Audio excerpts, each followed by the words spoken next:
Do we need anxiety to get shit done? This is a question that my professor posed to us in class last week. And when he asked us, the room was silent. I think a lot of us were genuinely just thinking about it for ourselves, wondering if it was true or not. Also, maybe some of us were a little bit worried to answer. But what do you think? Comment down below. Do we need anxiety to get things done? So that would be the idea between doing things out of self-motivation versus doing things out of anxiety, completing tasks, accomplishing things. He seemed to think that you don't need anxiety to perform. If there is a deeper meaning and a deeper motivational place for you completing the task, you don't need anxiety to get it done. And I think that is very much the answer of an older person. Now, my professor is not that old. He's probably in his 40s. But I think that sort of answer could apply more to those who have lived a little bit more in life. So I'm now at the age where that is just sort of starting to become true. And still, for a lot of things, I know that I use anxiety and anxious worry in order to motivate myself to accomplish things. Otherwise, I think a lot of the time I would naturally just say, whatever, like whatever happens, happens.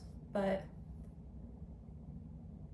that's easier to say once you have really formed your own like adult identity, once you're established in your life, once you have security, a little bit more security both financially and in your relationships and your social standing. I think it's a lot easier to say that motivation can come from an innate part, like a part that is from your values that then gives you motivation to and drive to accomplish things that align with those values.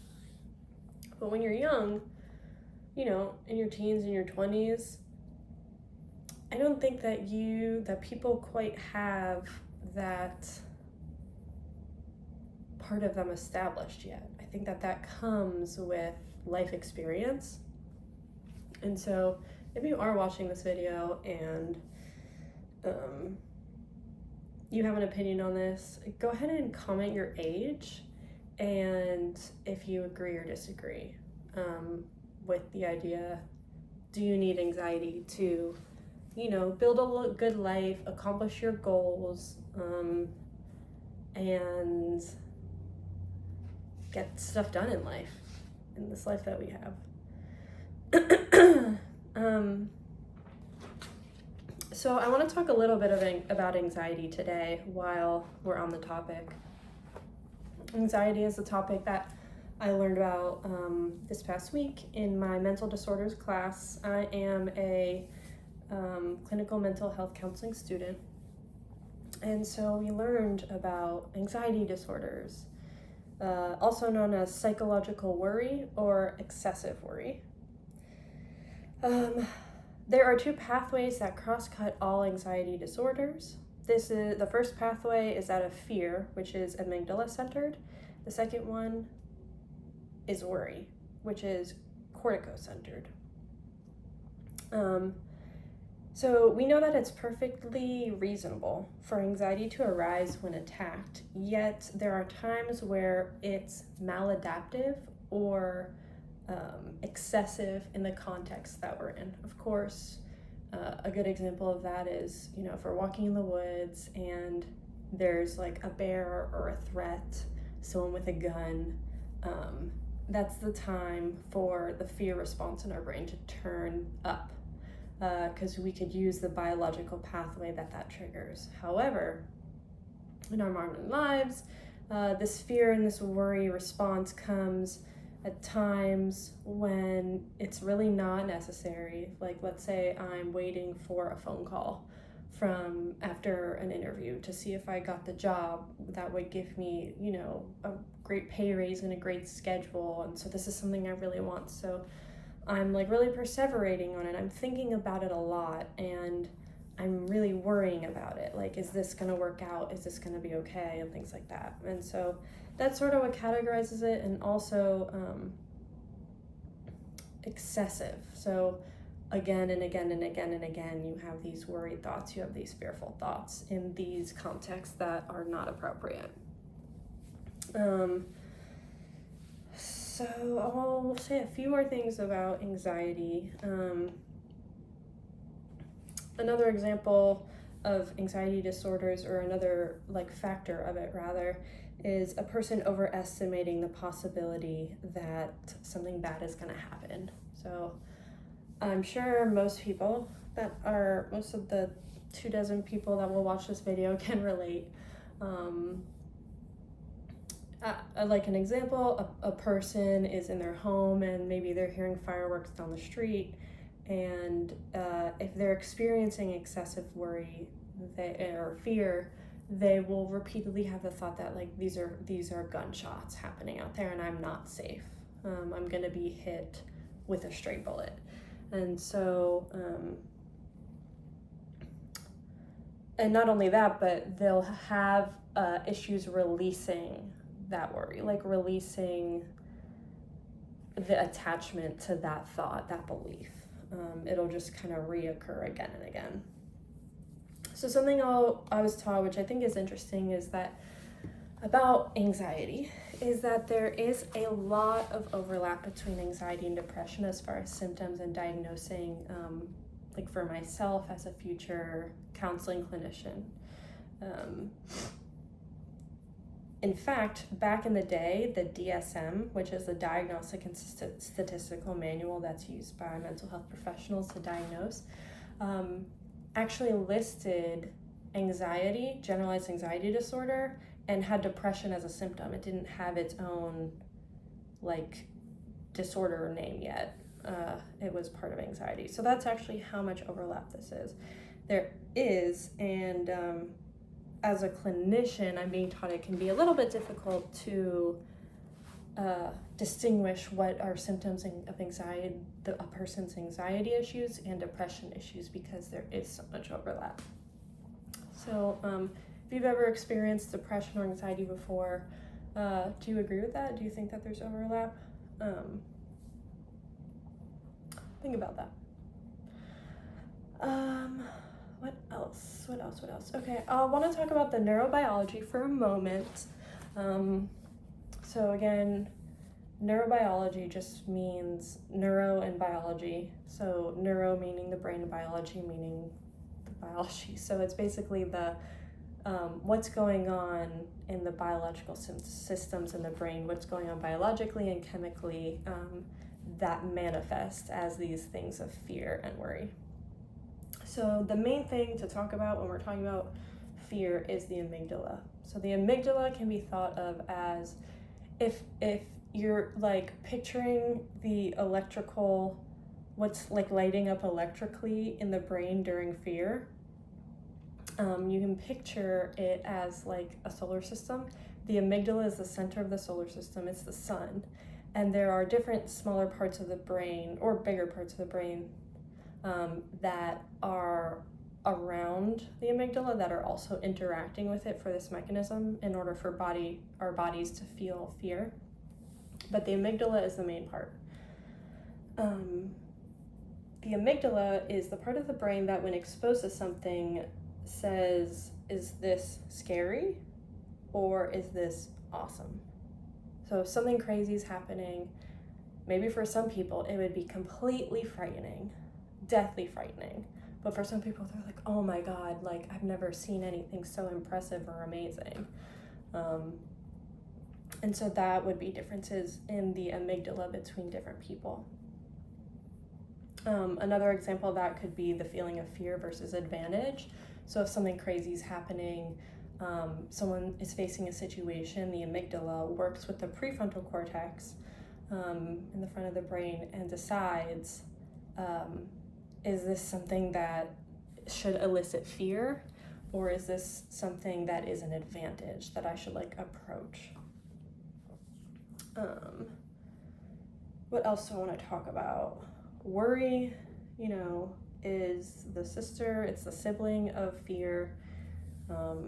It is the partner in anxiety disorders in general, all different types of anxiety disorders. Worry can feel like anxious misery. It can feel like apprehensive expectations to life. It can feel like catastrophic thinking and obsessions. So that's worry. Very similar to fear, but not exactly the same. There is a distinction, and they do work on two different mechanisms. Like they take two different paths around the brain when they're happening in the body. What else do I want to share? My professor shared with us that there are SSRIs and SNRIs. SSRIs, the second S refers to serotonin, and SNRIs, the N refers to norepinephrine. So both of those are important neurochemicals that are very present in those pathways when the brain is experiencing anxiety. Yay. He did share that in his opinion and his experience, SSRIs may be more successful, and SNRIs might lead to more suicidality. So I thought that was interesting and definitely something I wanted to remember and look at when I go into practice. But they both affect the worry loop, the neurochemistry that causes worry to occur again and again in the brain. So I'll quickly move into generalized anxiety disorder. So some factors for GAD, or generalized anxiety disorder, are concerns are catastrophized and amplified in the situations. It pervades all areas of life. So it doesn't just have to do with little parts like just sleeping or around food or social situations or traveling. It goes basically everywhere, these tendencies and thought patterns. It does occur most frequently as negative thinking patterns. And something notable that my professor taught us is that the thoughts are not followed with a rational conclusion.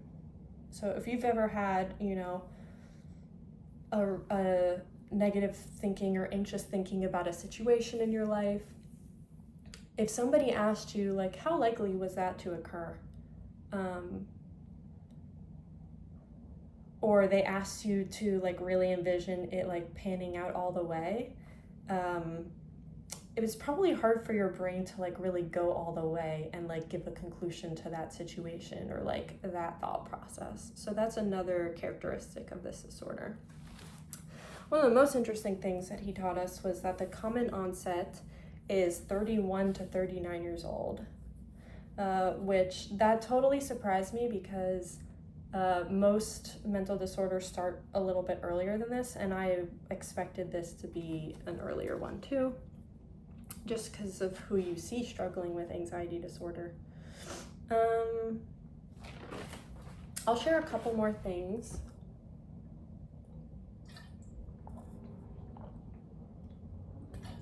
Water is the best drink in the world, and it's good for your brain.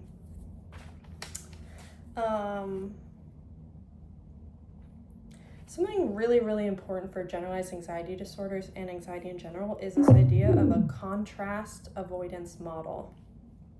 So those people that are most likely to experience generalized anxiety disorder are the ones that go most disturbed by contrast events. So a contrast event is basically something that catches you off guard in life. It could be a car coming out of nowhere, it could be a loud sound, it could be even like a phone call saying like, oh, someone got in an accident.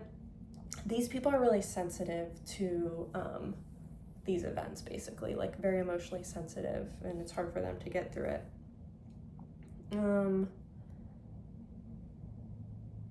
Generally, this is paired with these people preparing themselves for the worst at all times. So have you ever been in a situation or period in your life where you just find yourself preparing for the worst to happen in every situation? That actually isn't realistic thinking. That's actually a little bout of anxiety. Yay. Some cognitive biases in general anxiety disorder. A cognitive biases is a bias in thinking patterns. One would be scanning for negativity, excuse me, either in your environment or like in your conversations, things like that. And my throat is acting up a little bit. So the last thing I want to say is